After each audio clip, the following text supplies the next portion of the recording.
ઓમ શ્રી પરમાત્મને નમઃ.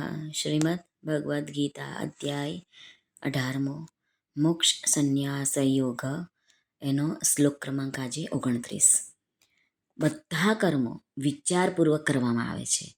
એ કર્મોના વિચારમાં બુદ્ધિ અને ધૃતિ મુખ્ય હોય છે.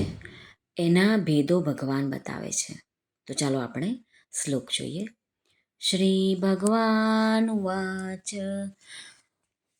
બુદ્ધિભેદં ધૃતિશ્ચૈવ ગુણસ્ત્રિવિધં શૃણુ પ્રોચ્યમાનમશેષેણ પૃથક્ત્વેન ધનંજય. શ્રી ભગવાન અર્જુનને કહે છે, હે ધનંજય, હવે તું બુદ્ધિ તેમજ ધૃતિનો પણ ગુણો અનુસાર 3 પ્રકારનો ભેદ મારા વડે સંપૂર્ણપણે વિભાગપૂર્વક કહેવાતો સાંભળ. અહીં ભગવાને અર્જુનને ધનંજય કીધો છે. તો કેમ કીધો છે એનું પણ એક કારણ છે. જ્યારે પાંડવોએ રાજસૂય યજ્ઞ કર્યો ત્યારે અર્જુન અનેક રાજાઓને જીતીને ઘણી બધી માત્રામાં ધન લઈને આવ્યા હતા. આથી એમનું નામ ધનંજય પડ્યું હતું. હવે ભગવાન અર્જુનને કહે છે કે પોતાની સાધનામાં સાત્વિક બુદ્ધિ અને ધૃતિ એને ગ્રહણ કરીને ગુણાતીત તત્વની પ્રાપ્તિ કરવી એ જ અસલી ધન છે. એટલા માટે તું આ વાસ્તવિક ધનને ધારણ કર. એમાં જ તારા ધનંજય નામની સાર્થકતા છે.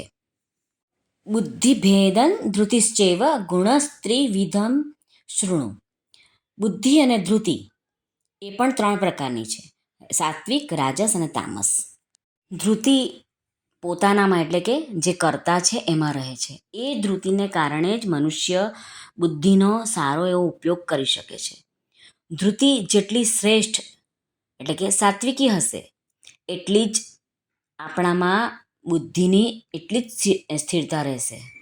સાધકની બુદ્ધિ સાત્વિક હોય અને ધૃતિ પણ સાત્વિક હોય ત્યારે જ સાધક પોતાની સાધનામાં દ્રઢતાથી સંલગ્ન રહેશે. એટલા માટે આ બંનેના ભેદ જાણવાની જરૂર છે. પૃથક્ત્વેન, એઓના ભેદ અલગ અલગ સારી રીતે ભગવાન કહે છે કહીશ. એટલે કે બુદ્ધિ અને ધૃતિના વિષયોમાં પણ કયા કયા ભેદ હોય છે તે ભગવાન જણાવશે.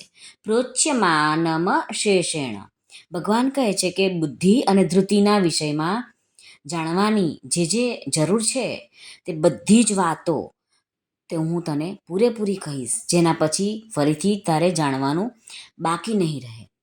શ્રી કૃષ્ણ અર્પણમસ્તુ. સર્વને ભાવથી જય શ્રી કૃષ્ણ. રાધે રાધે. હરિઓમ તત્સત. જય ગુરુદેવ દત્ત. જય સ્વામિનારાયણ. જય માતાજી. નમઃ પાર્વતે પતે. હર હર મહાદેવ હર. સિદ્ધેશ્વર મહાદેવની જય. આજના આનંદની જય. સર્વનું કલ્યાણ થાઓ, સર્વનું કલ્યાણ થાઓ, સર્વનું કલ્યાણ થાઓ.